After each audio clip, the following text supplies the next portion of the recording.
Astaghfirullah. Bismillahirrahmanirrahim. Assalamualaikum warahmatullahi wabarakatuh. Alhamdulillah wassalatu wassalamu ala Rasulillah wa ala alihi wa sahbihi wa mawalah wa la hawla wa la quwata illa billahi wa ba'du. Qala Allahu azza wa jalla ya ayyuhalladzina amanu taqullaha haqqa tuqatih wa la tamutunna illa wa antum muslimun. Ma'asyiral muslimin wal muslimat rahimani wa rahimakumullah.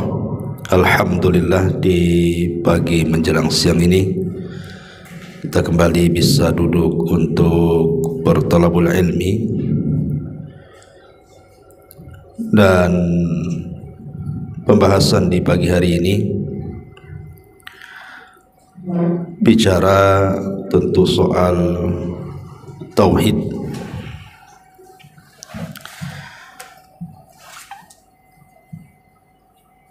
Dan tauhid ini kita tahu bahwa tidak mungkin amalan seorang hamba diterima kecuali dengan mentauhidkan Allah Subhanahu wa ta'ala. Tapi kita tidak akan fokus bicara soal tauhid, maksudnya dengan menjelaskan tentang pembagian-pembagiannya, rincian-rinciannya. Tentu ini pembahasan khusus, seperti bicara tentang uluhiyah, rububiyah, dan asma dan sifat. Tapi kita akan bicara soal keutamaan dan buah-buah tauhid, di mana tauhid itu bisa mendatangkan ketenangan pada hidup kita. Seperti apa? Ma'asyiral muslimin yang dimuliakan Allah Subhanahu wa ta'ala, dalam kehidupan kita tentu yang mempengaruhi kebahagiaan kita adalah kasih sayang Allah Subhanahu wa ta'ala kepada hambanya. Jadi kalau Allah Subhanahu wa ta'ala memberikan kasih sayangnya, artinya memberikan rahmatnya kepada kita dalam kehidupan kita, maka dipastikan orang itu bahagia. Tapi masalahnya, terkadang rahmat itu dicabut dari diri kita, sehingga akhirnya banyak masalah-masalah yang kita hadapi. Entah persoalan rumah tangga, entah persoalan kesehatan, entah persoalan ekonomi, macam-macam akhirnya muncul masalah di tengah-tengah kita. Makanya pertama kita harus tahu apa penyebab rahmat Allah Subhanahu wa ta'ala itu dicabut. Karena kalau kita sudah tahu perkara-perkara yang bisa mencabut rahmat ini, maka kita akan mendapatkan kebalikannya. Maka Allah akan turunkan rahmatnya kepada kita. Ulama menyebut ada 10 perkara. Jangan sampai kemudian kita melakukannya, sebab itu rahmat Allah akan dicabut dari kita. Apa saja 10 perkara itu? Yang pertama, apabila seseorang itu la taqbalul haq, tidak mudah menerima kebenaran. Ini kalau dinasihati, maka dia akan tolak nasihatnya, karena ini bentuk kesombongan. Kata Nabi SAW, al-kibru batrul haqqi wa ghamdun nas, bahwa kesombongan itu ketika seseorang menolak kebenaran dan merendahkan orang lain. Bahkan Allah Subhanahu wa ta'ala mengatakan dalam surah Al-Baqarah ayat 206, wa idza qila lahu taqillaha akhadathul izzatu bil itsmi, dan apabila dikatakan kepadanya bertakwalah kepada Allah, bangkitlah kesombongannya yang menyebabkan dia berbuat dosa. Jadi ada tipe-tipe orang itu kalau dinasihati marah, bukannya berterima kasih malah kemudian marah. Maka kemarahan saat kebenaran sampai kepadanya, maka ini salah satu dicabutnya rahmat. Ma'asyiral muslimin yang dimuliakan Allah Azza wa Jalla. Kemudian yang kedua, kata para ulama, idza tujahir bil ma'siyati wa la tastahi. Apabila Anda melakukan kemaksiatan secara terang-terangan dan tidak memiliki rasa malu. Ini juga salah satu penyebab rahmat Allah akan dicabut, kemudian masalah akan numpuk tuh, ketika kita bermaksiat terang-terangan dan tidak malu. Jangan bicara soal maksiat terang-terangan ya, maksiat sembunyi-sembunyi saja itu sudah ngeri tuh dosanya. Kata Nabi SAW, nanti pada hari kiamat akan didatangkan orang-orang yang menghadap kepada Allah membawa pahala sebesar gunung Tihama, tetapi dihancurkan dengan maksiat yang dilakukan sembunyi-sembunyi. Ini maksiat yang sembunyi-sembunyi saja menghancurkan pahala, macam mana pula maksiat yang terang-terangan dan tidak malu pula dia ketika maksiat. Maka ini jelas akan mencabut rahmat dan sebaliknya mendatangkan azab.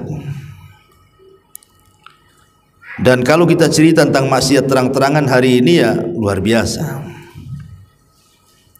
Contoh saja dunia perzinahan, adanya lokalisasi dan yang semacamnya itu kan terang-terangan, baik online atau offline gitu ya. Bahkan dengan adanya medsos, bahkan mereka menjajakkan diri pula kan, itu kan terang-terangan namanya. Yang lebih parah lagi kadang-kadang didukung oleh kekuatan pemerintah lagi, diresmikan lagi. Nah, ini kan masalah.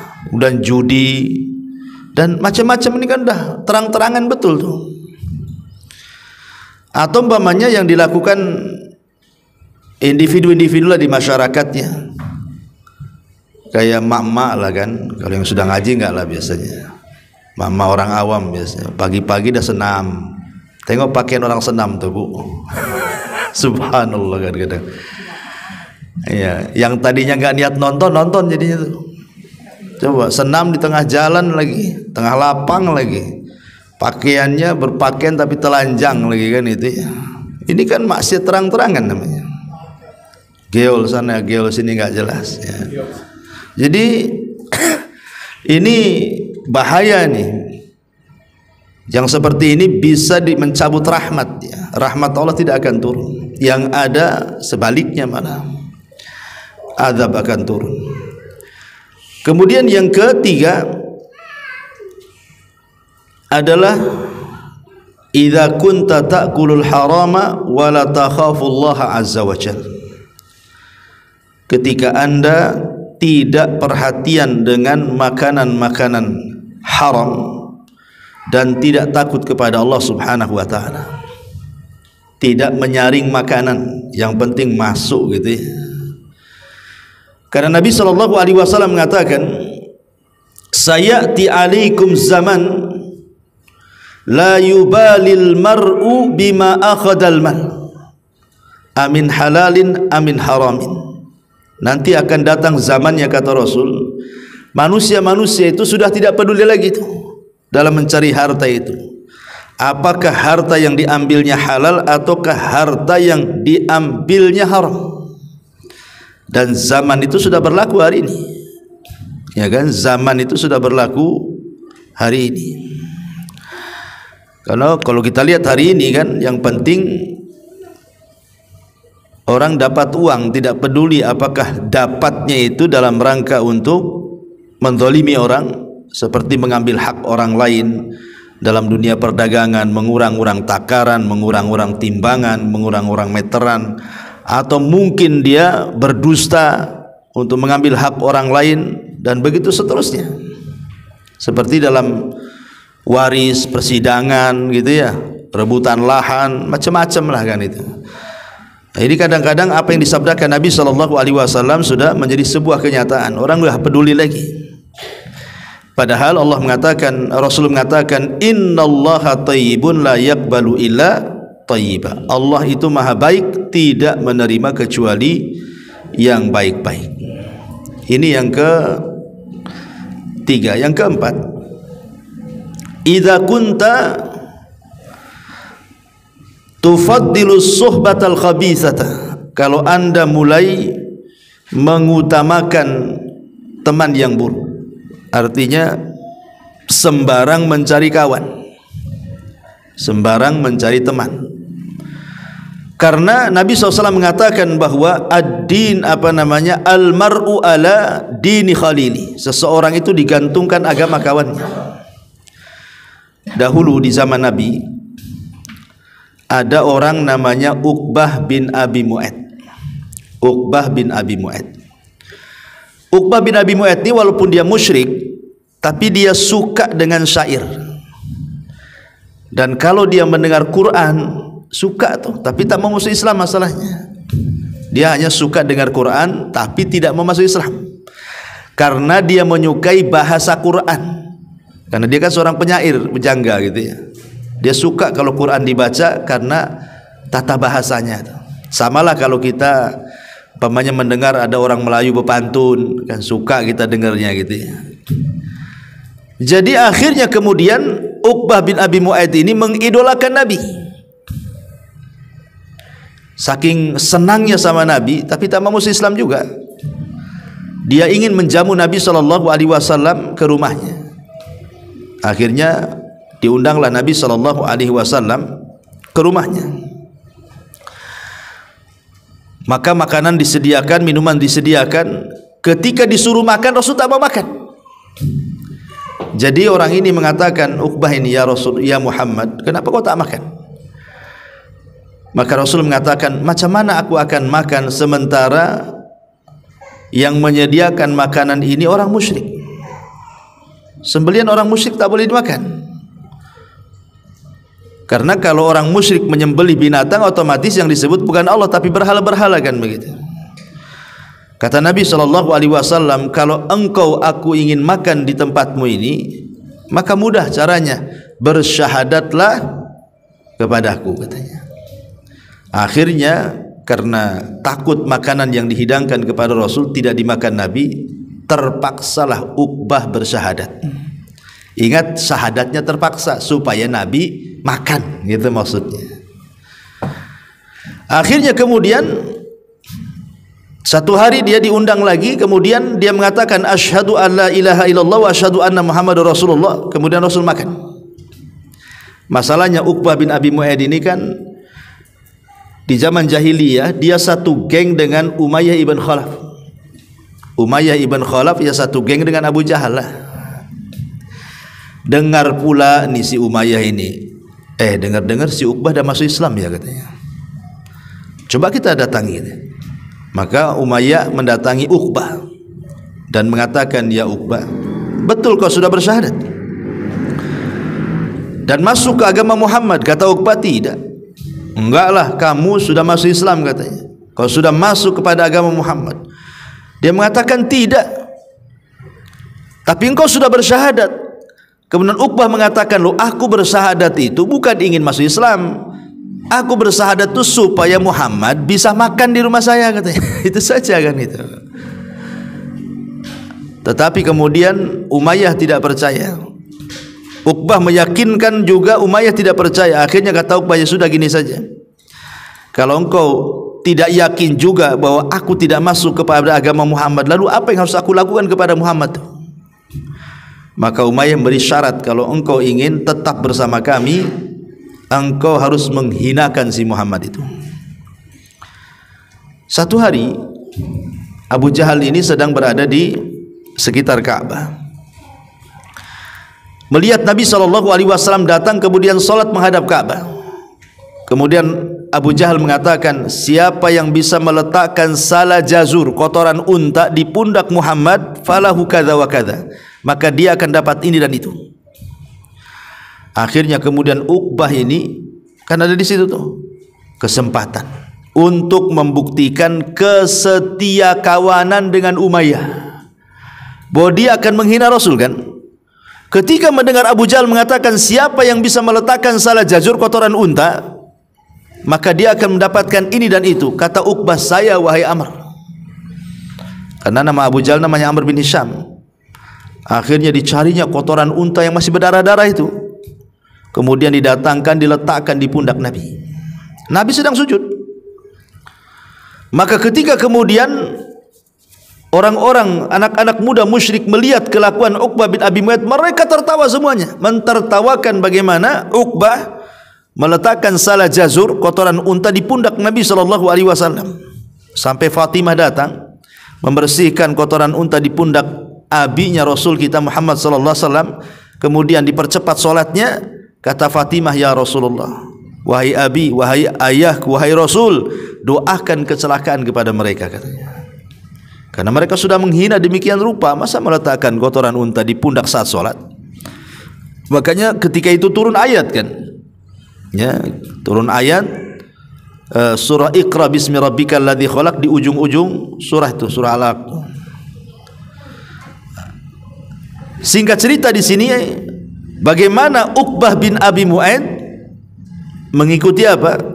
Mengikuti saran daripada Umayyah bin Khalaf. Padahal sebenarnya satu langkah lagi Uqbah itu sudah mendapat hidayah itu. Dia kan sudah senang dengan Quran, senang dengan Nabi, dan sudah mengucapkan syahadat. Cuman kurang mantap saja. Cuman masalahnya karena dia punya kawan jahat Umayyah, akhirnya hidayah yang hampir menyapa dia ditolak dia. Justru dia orang yang paling jahat kepada Nabi. Terbukti ketika terjadi perang Badar, maka salah satu tawanan Badar adalah Uqbah bin Abi Mu'ayth. Maka dia tidak dimaafkan. Dia disalib di tiang gantungan. Dan dialah orang yang pertama disalib dalam Islam. Karena memang kurang ajar kepada Nabi SAW gitu ya. Dari sini kata para ulama, lihat bagaimana pertemanan yang buruk di sini. Pertemanan yang buruk itu akhirnya mencegah orang dapat hidayah. Makanya kenapa dalam Islam itu cari teman itu yang baik. Karena teman itu bukan hanya manfaat di dunia, Bu, tetapi juga akan manfaat sampai ke akhirat. Kata Hasan Al-Basri rahimahullahu taala, istakthiru min sahibikumus salih fa innahu yanfa'ukum yaumal qiyamah. Perbanyak oleh kalian teman-teman yang baik, karena teman-teman yang baik itu akan sampai akhirat manfaatnya. Seperti apa maksudnya manfaatnya sampai akhirat? Karena nanti ketika orang-orang sudah masuk surga dan sebagian mereka masuk neraka, orang-orang yang di dalam surga ini, mereka kan setiap pekan disediakan pasar, namanya Suqul Jannah. Pasar itu tempat mereka berkumpul, berbincang-bincang, nostalgia, cerita dunia. Lah ketika mereka berkumpul satu dengan yang lain, mereka saling bertanya, mana ya si fulan itu yang ketika di SSS selalu datang di samping kita kan itu. Kok tidak pernah ada di sini? Kata malaikat, dia di neraka. Ya. Di neraka, padahal dia orang paling baik, paling banyak ngajinya, paling ini, kenapa dia masuk neraka katanya kan? Tak tahulah katanya. Maka semua penduduk sorga yang merupakan teman-teman yang baik itu mengatakan apa? Ya Rabb, la taqtamilu ladzatina hatta tukhrijahu. Ya Rabb, jangan kau sempurnakan kemuliaan, kenikmatan kami di sorga ini sampai kau keluarkan teman kami di neraka tuh. Jadi teman-teman yang baik itu jadi syafaat tuh. Maka ini penting, sebab kalau kita sudah berteman dengan teman yang buruk, itu tanda rahmat akan dicabut. Kemudian datang kebalikannya. Ini yang keempat. Yang kelima, idza kunta la tarda bi qada'illahi azza wa jalla. Ketika Anda tidak redha alias tidak ikhlas dengan pemberian Allah Subhanahu wa taala. Nabi SAW satu hari memegang tangannya Abu Hurairah radhiyallahu anhu. Kemudian Nabi mengatakan apa? Ya Aba Hurairah, irdha bima qasamallahu lak takun aghnan nas. Wahai Aba Hurairah, redhalah kamu terhadap pemberian Allah. Kalau engkau sudah redha dengan pemberian Allah, maka engkau akan menjadi orang yang paling kaya dari seluruh manusia. Jadi Rasul mengatakan kalau engkau bisa redha dengan pemberian Allah, maka hakikatnya engkau ini orang kaya. Apa maksudnya? Maksudnya adalah kita disuruh untuk qanaah. Disuruh untuk qanaah. Qanaah itu meninggalkan perkara syubhat, dikhawatirkan takut terjerumus kepada yang haram. Itu disebut qanaah. Yang syubhat saja dijauhi, apalagi yang haram.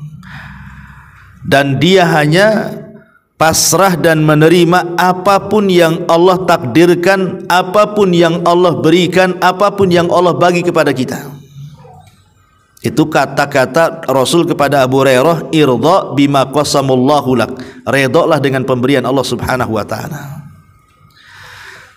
Makanya ada seorang ulama salaf itu, saya lupa namanya. Jadi kalau dia jalan dari dari rumah ke masjid,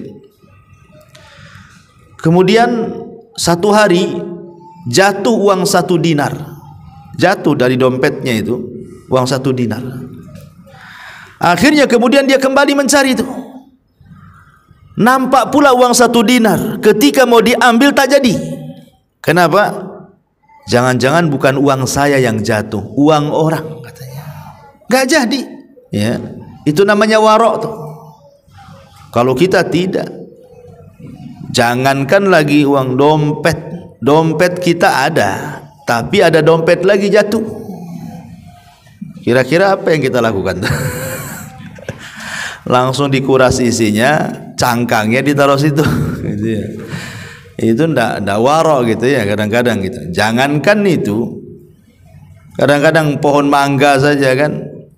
Nah, kebetulan depan kita main peti saja.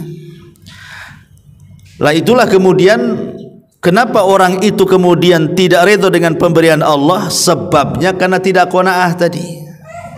Kalau orang sudah qanaah wa tafidin, menjauhi yang syubhat karena takut masuk kepada yang haram, maka insyaallah dia akan mudah redha dengan pemberian Allah Azza wa Jalla.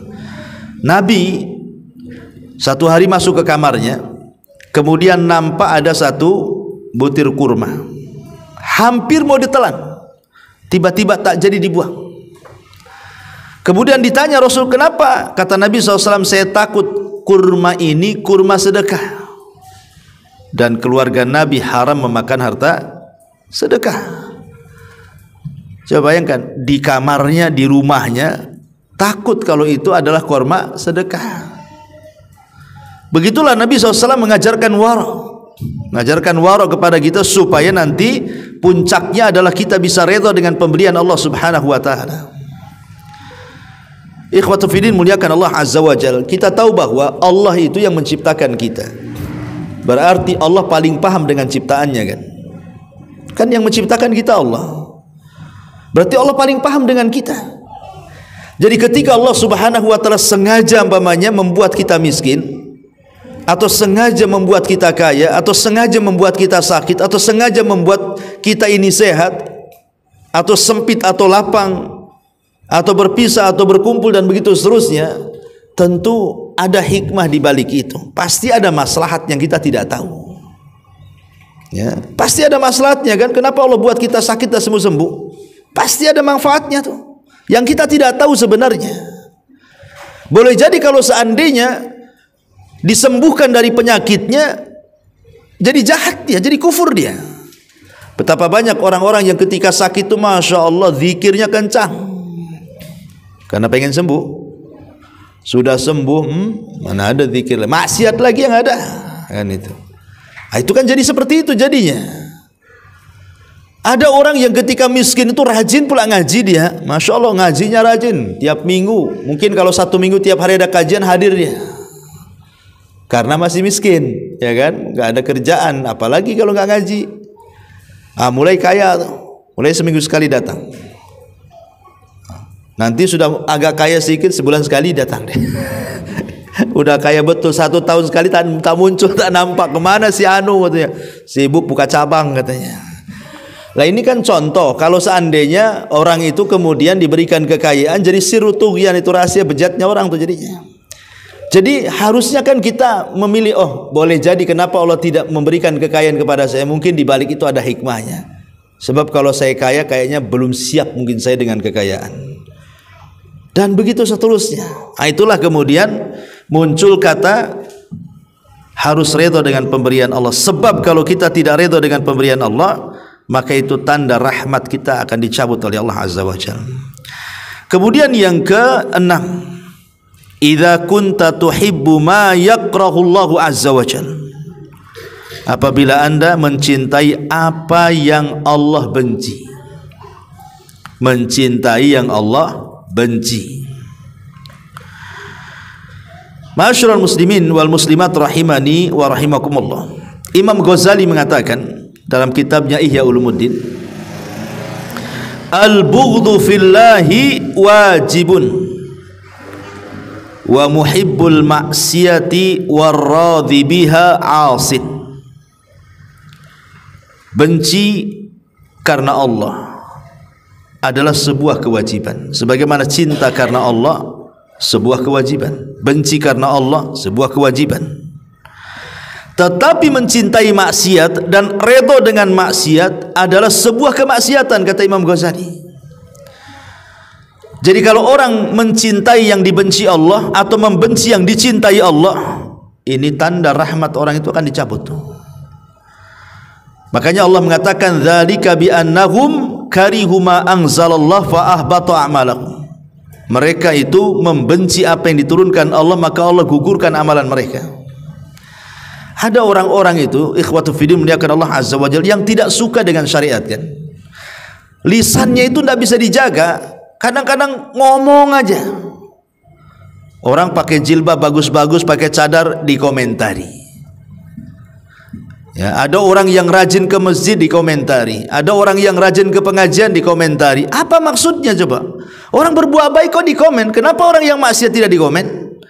Lah ada orang-orang tipe-tipe lisan-lisan yang justru ketika mengkritik itu malah salah sasaran. Harusnya orang yang tidak pantas dikritik ataupun sebaliknya jadinya. Yang lebih daripada itu, terkadang yang dikritik itu syariat. Kenapa sholat itu ya? Capek-capek 5 waktu, ngapain sholat itu? Nah, kenapa puasa itu ya? Lapar-lapar dari pagi sampai sore, bagus makan. Haji itu ngapain buang-buang duit? Bagus shopping aja kan itu. Kan ada orang yang terpikir ke situ. Kalau yang mengucapkan seperti ini orang kafir, lakum dinukum waliyadin lah. Tapi itu pun ya tentu kita marah kalau seandainya mereka mengatakan seperti itu. Lah terkadang yang ngomong ini umat Islam.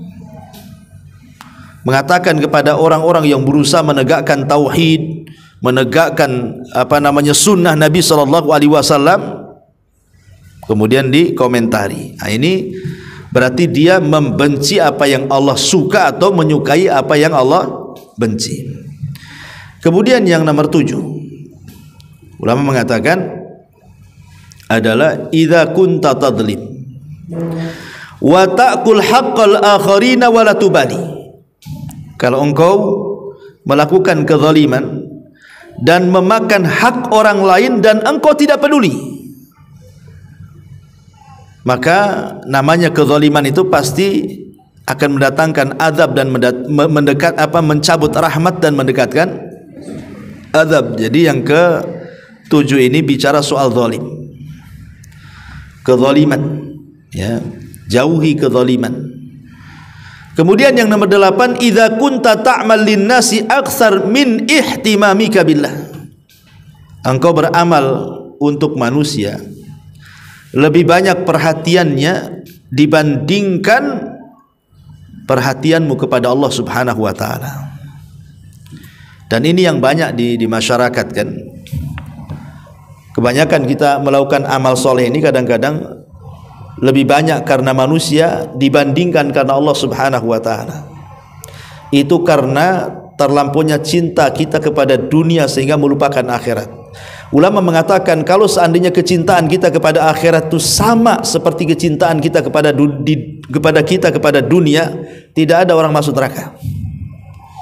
Kalau kecintaan kita kepada akhirat sebanding dengan kecintaan kita kepada dunia, enggak ada orang masuk neraka. Cuman masalahnya kecintaan kita kepada dunia itu terkadang melebihi kecintaan kita kepada akhirat. Pertanyaannya, apa penyebabnya? Maka ulama tafsir mengatakan penyebabnya adalah karena kita lahir di dunia, makanya kita cinta dunia. Coba Anda lahir di sorga, kira-kira cinta dunia enggak? Tidak mungkin lah kan itu ya. Karena kita lahir di dunia ini jadi cinta dunia. Coba kalau kita lahir di sorga, enggak mungkin kita mau ke dunia. Makanya di Quran itu selalu Allah dahulukan dunia baru akhirat, dunia baru akhirat. Coba kalau seandainya Quran membalik, akhirat baru dunia kan, orang nggak mungkin ke dunia tuh. Itulah penyebabnya kenapa kita hubud dunia, yang dengan sebab itu akhirnya lebih banyak beramal karena manusia dibandingkan karena Allah Subhanahu wa taala. Kemudian yang nomor 9, idza ra'aita qaswatan fi qalbika. Kalau mulai engkau melihat hati ini keras, maka ketika hati ini keras, itu tanda rahmat Allah dicabut. Hati-hati. Seperti umpamanya ketika ibu mendengar Quran, kok nggak ngaruh, sama aja. Mendengar Quran ya biasa, mendengar musik ya biasa. Lebih celaka lagi, mendengar Quran biasa, mendengar musik pula luar biasa. Itu yang masalah itu. Itu bukan keras lagi, bekarat lagi hatinya tuh, ya. Atau umpamanya ibu mengunjungi orang sakit, mungkin orang sakit itu udah stroke, udah susah bangun, kayaknya biasa aja, nggak tersentuh, nggak terpikir bahwa nanti suatu hari kita akan seperti dia, ndak kepikiran ke situ. Ya biasa-biasa saja, yang ada malah diomeli, ya kan? Ya wajar dia stroke Ustadz kan, dia jahat sih orangnya. Malah bukannya didoakan sembuh, malah disyukur-syukuri loh. Ini kacau orang ini kan. Nah ini nggak ada rasa, sudah itu udah mati rasanya. Atau umpamanya kita dengar ada orang mati, datang ke rumahnya, nampak dia mati, bahkan kita pula yang mandikan, kita pula yang bawa, kita pula yang nguburkan. Pulang dari kuburan itu nggak kepikiran dia akan seperti dia. Ya tetap aja dia maksiat. Itu kan hatinya keras itu. Orang kayak gitu tuh. Harusnya kan kalau dia yang mandikan, dia yang ngafani, dia yang nyolatkan, dia yang bawa, dia yang nguburkan, kalau memang hatinya lembut, seminggu nggak akan tidur dia. Dia mikir jangan-jangan kalau seandainya yang mati itu saya, jangan-jangan kalau yang mati itu saya. Mulai dia terpikir tuh, itulah lembut hati. Ya. Ataupun saat ziarah kubur juga sama. Saat ziarah kubur, kalau kita umpamanya terpikir lembut hatinya, maka tentu kita akan lebih lagi meningkatkan ibadah setelah ziarah kubur tuh. Atau mungkin lebih daripada itu ketika dengar nasihat, dengar ceramah, dengar murotal, pokoknya hati ini adem, lembut, itu berarti bagus hati. Tapi kalau sama aja, berarti memang sudah terlampau banyak maksiat itu. Hati-hati kalau yang keras-keras hati ini. Makanya banyak-banyak datang ke anak yatim, kemudian usap kepalanya, kata Rasul, supaya lembut hatinya. Ya datang ke kuburan, nengok kuburan, kalau bisa malam-malam, sehingga lembut hatinya. Ya, yang ada nggak lembut, setakut saya ke kuburan malam-malam tuh. Ya. Tapi intinya bahwa berusahalah melembutkan hati, karena kerasnya hati itu mencabut rahmat, dan tercabutnya rahmat itu hilang bahagia pada diri kita. Kemudian yang nomor 10, yang terakhir, tidak merasa berhajat kepada Allah. Anda tidak merasa berhajat dengan Allah, artinya merasa kaya, tidak perlu Allah. Ini bahaya nih. Ya. Orang kalau dalam kehidupannya tidak berhajat kepada Allah, ini orang ini akan dicabut rahmatnya. Dan itu kebanyakan di masyarakat seperti itu. Coba orang-orang yang meninggalkan doa, nggak mau berdoa sama sekali kan, itu kan orang yang tidak berhajat dengan Allah sebenarnya tuh. Orang-orang awam yang nggak mau sholat, kalau Ramadan dia nggak mau puasa, tapi kalau Id pula dia pula yang paling bagus pakaiannya. Nah ini kan payah nih, ya. Kan ada orang kayak gitu, puasa tidak, kalau dia paling bahagia pula. Yang puasa aja nggak kayak gitu tuh, pakaiannya biasa-biasa saja. Ya. Jadi ada orang-orang itu yang mereka tidak peduli dengan kewajiban Allah, ditinggalkannya sholat, ditinggalkannya puasa, ditinggalkannya zakat, ditinggalkannya haji dan ibadah-ibadah yang lain, kemudian ditinggalkannya zikir, doa, dan orang ini loh merasa dia tidak berhajat kepada Allah. Ini bahaya orang kayak gini nih, dicabut rahmatnya tuh. Maka jangan sampai kemudian kita merasa kita tidak butuh dengan Allah. Sekelas Nabi SAW saja mengatakan, Allahumma takilni ila nafsi tarfata ainin. Ya Allah, janganlah engkau membebankan atas usahaku, perkaraku kepada diriku sendiri tanpa ada kehadiranmu. Itu Nabi SAW meminta agar setiap masalahnya Allah hadir menyelesaikannya. Karena orang yang tidak berhajat dengan Allah ini bisa masalah hidupnya, karena rahmat akan tercabut pada kehidupannya. Ma'asyiral muslimin wal muslimat rahimani wa rahimakumullah.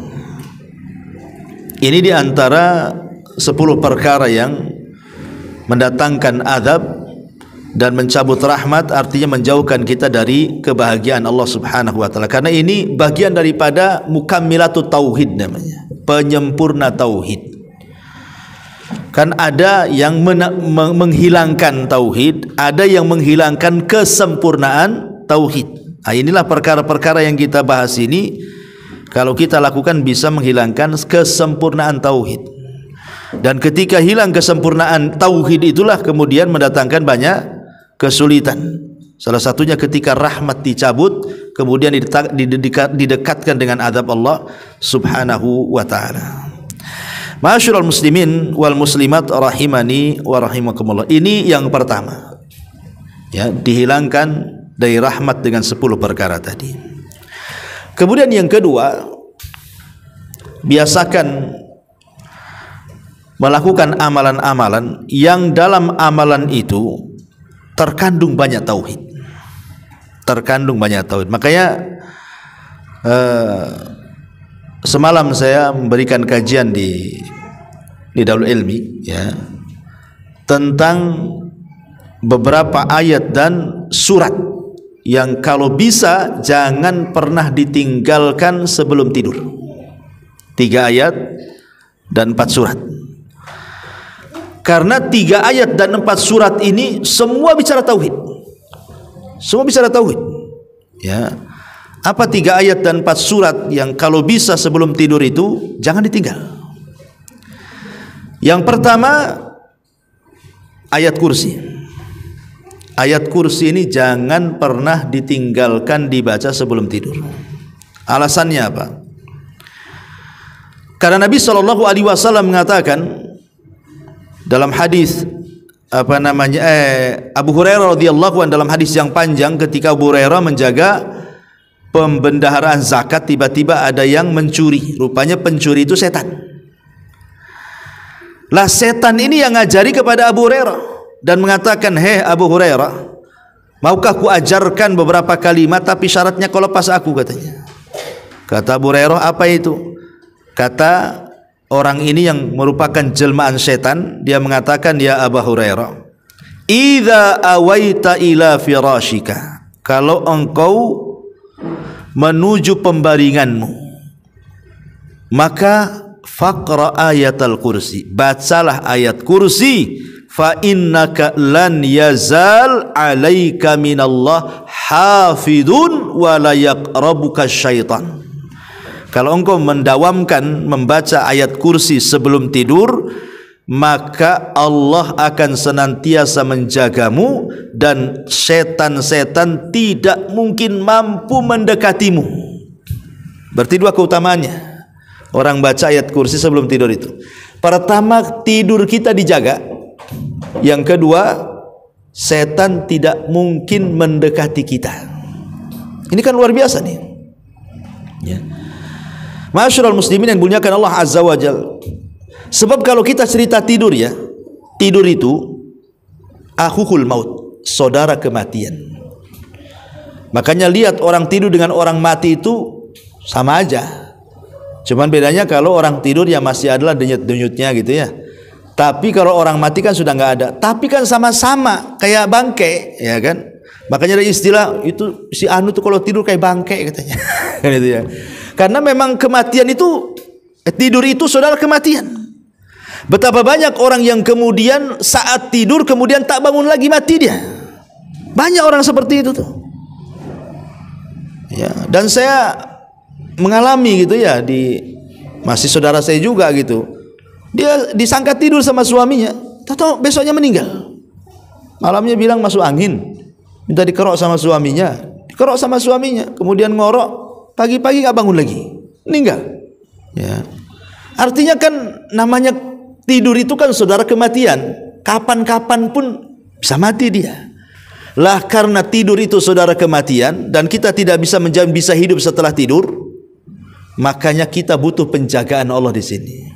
Bagaimana kalau seandainya tidur kita itu berada dalam penjagaan Allah? Yang kedua, supaya jangan ketika tidur diganggu setan sehingga tidur kita ini menjadi tidak berkualitas. Coba betapa banyak orang-orang yang ketika tidur dibuat mimpi buruk, akhirnya bangun tengah malam kan? Ketakutan dia. Kadang-kadang ada orang yang mimpi buruk itu akhirnya trauma, gak mau tidur lagi.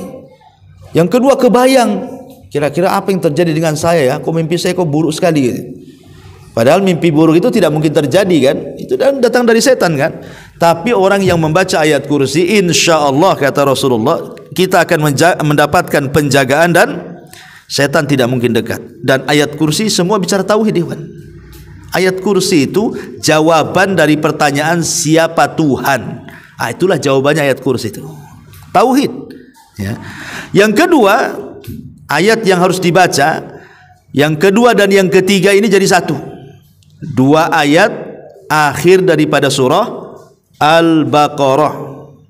Amanar rasulu bima unzila ilaih sampai kepada la yukallifullahu nafsan illa wus'aha. Pokoknya dua ayat akhir daripada surah Al-Baqarah. Dan Nabi SAW mengatakan bahwa di antara oleh Rasul saat peristiwa Isra Mi'raj itu selain daripada salat 5 waktu ada dua lagi. Yang pertama kan salat 5 waktu, yang kedua khawatim suratil Baqarah. Dia mendapatkan akhir daripada surah Al-Baqarah. Dan yang ketiga, Allah memberikan janji bahwa orang-orang yang bertauhid dan tidak menyekutukan Allah akan diampuni dosanya. Itulah 3 oleh-oleh Isra Mi'raj. Sementara kan kita tahunya kalau cerita Isra Mi'raj ya paling oleh-olehnya sholat kan itu ya. Padahal bukan sholat saja. Rasul itu dapat 3 oleh-oleh. Pertama sholat 5 waktu. Yang kedua membawa akhir daripada surah Al-Baqarah. Dan yang ketiga membawa kemuliaan tauhid, bahwa siapapun yang mentauhidkan Allah dan tidak menyekutukan Allah maka akan diampuni oleh Allah. Ini 3 perkara oleh Isra Mi'raj. Syahidnya adalah di sini akhir surah Al-Baqarah. Perhatikan kalau kita melihat akhir surah Al-Baqarah pun bicara tauhid. Amanar rasul bima unzila. Ya. Beriman kepada Rasul dan apa yang diturunkan kepadanya. Ini kan bicara soal tauhid, karena yang pertama diturunkan adalah tauhid. Semua dakwah para nabi itu tauhid. Ya. Berarti ini sudah 3 ayat ya. 1 ayat kursi, 2, 3 dan akhir surah Al-Baqarah. Kemudian 4 surat. Pertama singkat saja surah Al-Kafirun. Yang kedua surah Al-Ikhlas. Yang ketiga surah Qul a'udzu birabbil falaq Al-Falaq. Dan yang keempat surah An-Nas Qul a'udzu birabbin nas. 3 surat, 4 surat 3 ayat. Jangan ditinggalkan selepas tidur karena semua terkandung tauhid. Dan semua masing-masing surat dan ayat ini punya keistimewaan sendiri tuh. Contoh mamanya kalau kita baca Qul ya ayyuhal kafirun sebelum tidur, apa faedahnya coba? Bara'atun minasyirki kata Rasul. Maka kita akan terbebas dari kesyirikan. Berarti kalau seandainya kita ini tidur kemudian membaca Qul ya ayyuhal kafirun, Allah bebaskan kita dari kesyirikan, berarti tidur kita ini bernilai tauhid. Karena lawan syirik apa? Tauhid. Ya, ketika kesyirikan lepas dari badan kita berarti masuk lawannya tauhid. Berarti orang yang membaca Qul ya ayyuhal kafirun tidurnya di atas tauhid. Kalau Allah takdirkan mati berarti mati di atas tauhid, gitu maksudnya. Alhamdulillah. Kan Qul ya ayyuhal kafirun kan enggak panjang. Iya Ustaz, enggak panjang tapi enggak selesai-selesai itu bacanya. Sila abudu mata budun aja dibolak-balik katanya. Jadi intinya bahwa orang yang baca Qul ya ayyuhal kafirun itu sudah terlepas dari kesyirikan. Ditambah-tambah baca surah Qul huwallahu ahad. Sempurna tauhid kita. Kenapa? Tauhid yang kita yakini 3, ada rububiyah, ada uluhiyah, ada asma dan sifat kan? Dan 2 surat ini merangkum 3 tauhid itu. Makanya kenapa Qul ya ayyuhal kafirun dengan Qul huwallahu ahad itu disebut suratul ikhlas. Dua-duanya surah al-ikhlas. Kalau al-kafirun bicara tauhid uluhiyah, kalau Qul ya ayyuhal Qul huwallahu ahad bicara tentang rububiyah dan asma dan sifat. Berarti kalau digabungkan 2 surat ini kita baca, sempurna tauhid kita. Makanya Rasul selalu menyuruh untuk menggabungkan 2 surat ini kan. Contoh namanya sholat sunnah fajar. Rakaat pertama Al-Kafirun, rakaat kedua Al-Ikhlas, kan itu. Kemudian sholat sunnah tawaf. Anda habis tawaf, kemudian sholat di belakang makam Ibrahim. Rakaat pertama Al-Kafirun, rakaat kedua Al-Ikhlas. Selalu digandengkan tuh. Karena dua-duanya menyempurnakan tauhid. Dan dua-duanya disyariatkan dibaca sebelum tidur. Coba bayangkan kalau kita paham ya membaca 2 surat ini dalam tidur, memang kita betul-betul tidur kita di atas tauhid tuh. Kan apalagi masing-masing 2 surat ini juga keutamaannya luar biasa. Al-Kafirun kalau kita baca sama dengan 1/4 Quran. Kalau Qul huwallahu ahad kita baca sama dengan 1/3 Quran. Ya. Jadi kalau ngomong sama kawannya itu, alhamdulillah saya tiap hari ngatamkan Quran katanya. Ya. Mana ada? Iya katanya. Saya kan tiap hari baca 3 Qul katanya. Kalau 1 Qul sepertiga Quran, kalau 3 Qul hatamlah Quran tuh katanya. Kan itu ya. Atau ibu bilang aja saya tiap hari 4 kali baca Qul ya ayyuhal kafirun. Kan Qul ya ayyuhal kafirun 1 kali sama dengan 1/4 Quran. Kalau 4 kali kan hatam tuh Quran tuh, ya kan enak kan. Jadi itu dari segi keutamaannya, apalagi kalau ditinjau dari tauhidnya. Nah, kemudian yang ketiga Al-Falaq dan yang keempat An-Nas. Itu disebut surat muawwidhataini dua-duanya. Jadi di sini seolah-olah digandeng-gandeng kan. Yang muawwidhataini sendiri, yang surah Al-Ikhlas, baik Al-Kafirun ataupun Qul huwallah juga digabungkan di situ. Berarti ini memang surat-surat mulia semua yang kita baca sebelum tidur itu. Makanya kalau orang-orang dulu, ibu bapak yang dimuliakan Allah Azza wa Jalla, kalau orang susah tidur orang dulu tuh, pasti mereka akan memperbanyak zikir, baca Quran. Dulu ya. Kalau sekarang kalau susah tidur tengok handphone biasanya. Tengokin handphone. Kenapa nggak tidur? Nengok dulu lah biar capek matanya katanya. Jadi dibuat capek dengan cahaya handphone begini. Lama-lama handphonenya jatuh di daunnya, baru tidur. Coba bayangkan mati di atas handphone itu, coba bayangkan. Naudzubillah kan. Kalau orang dulu kan enggak, ya susah tidur ya sengaja dibuatkan baca Quran, dibuatkan zikir, dibuat apa kan jelas gitu ya kan, tidurnya berkualitas ibadah. Sekarang enggak. Padahal waktu tidur itu panjang loh. Ya tidak Qul huwallah, ya tidak Qul ya ayyuhal kafirun, tidak muawwidhataini, tidak Qul sur, tidak. Gini aja nonton gini aja. Udah dimatiin gini. Coba bayangkan. Terakhir handphone nengok kita. Nah, itulah tidur, betul-betul tidur. Ya. Jadi kadang-kadang sayang orang nggak paham itu keutamaannya. Sudahlah kalau sudah di kamar tidur itu, zikir-zikir tidur itu kan banyak tuh. Bukan hanya ini saja. Ya, zikir-zikir tidur banyak. Nah, itu bacalah, nanti lama-lama ngantuk kok. Ya. Taib, ini diantara juga yang bisa memberikan kebahagiaan adalah amalan-amalan yang bernilai tauhid. Lah salah satunya bacaan-bacaan yang dibaca sebelum tidur. Wallahu alam, saya kira ini sudah hampir setengah 12. Sampai di sini aja lah, kita buat tanya jawab saja. Silakan.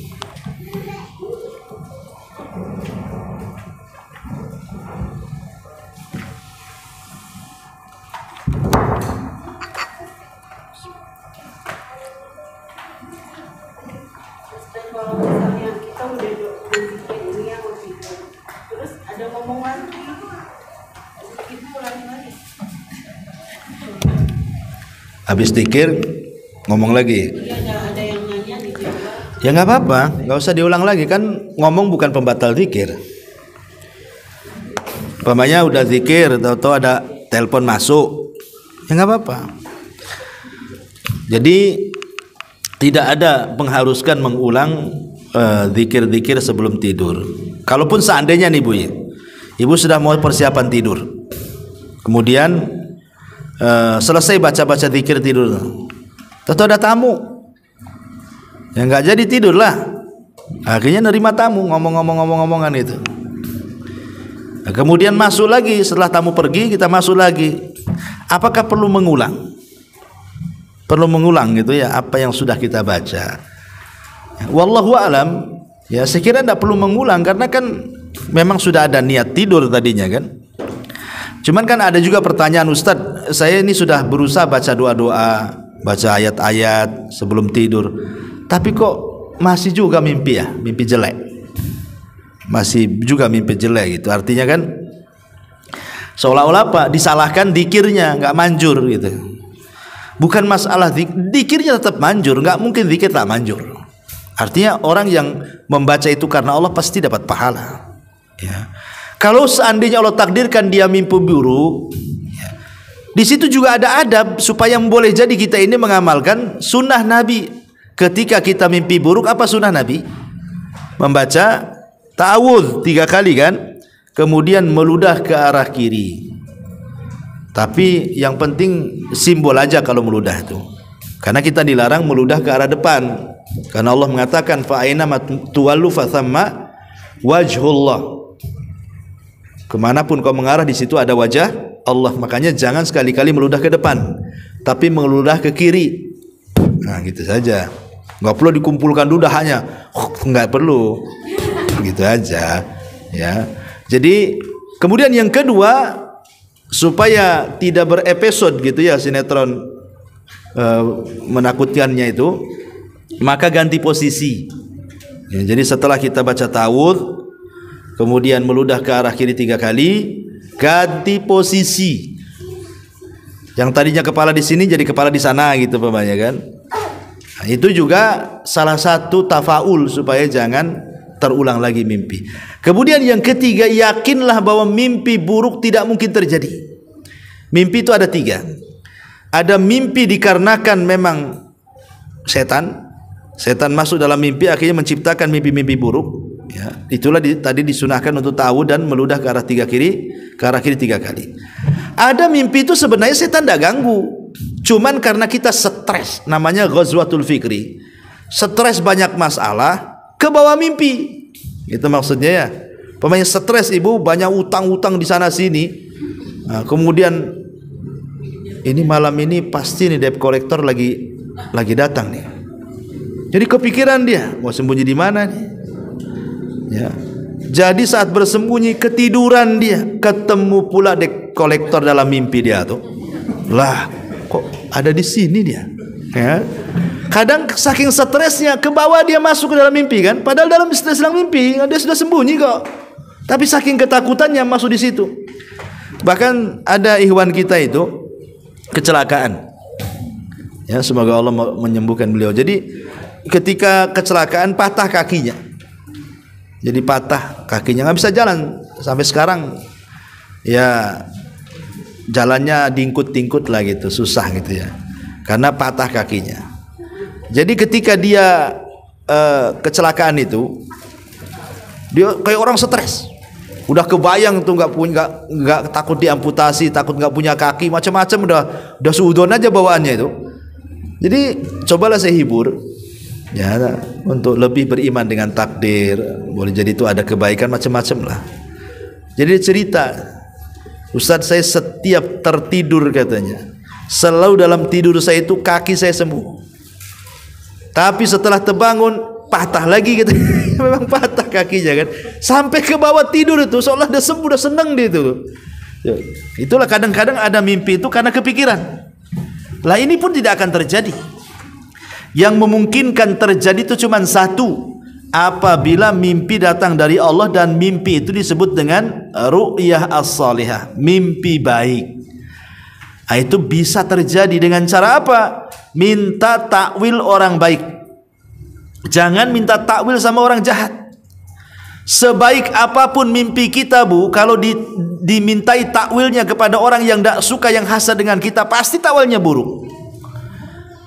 Tapi mintalah minta takwilah kepada orang yang memang dia senang dengan kita, dia baik dengan kita, pasti takwilnya baik. Itu yang memungkinkan bisa terjadi mimpi baik itu. Tapi selebihnya tidak. Ya, wallahu a'lam. Ya, saya kira cukup dah. Duhur cepat sekarang. Subhanakallahumma bihamdika, asyhadu an la ilaha illa anta, astaghfiruka.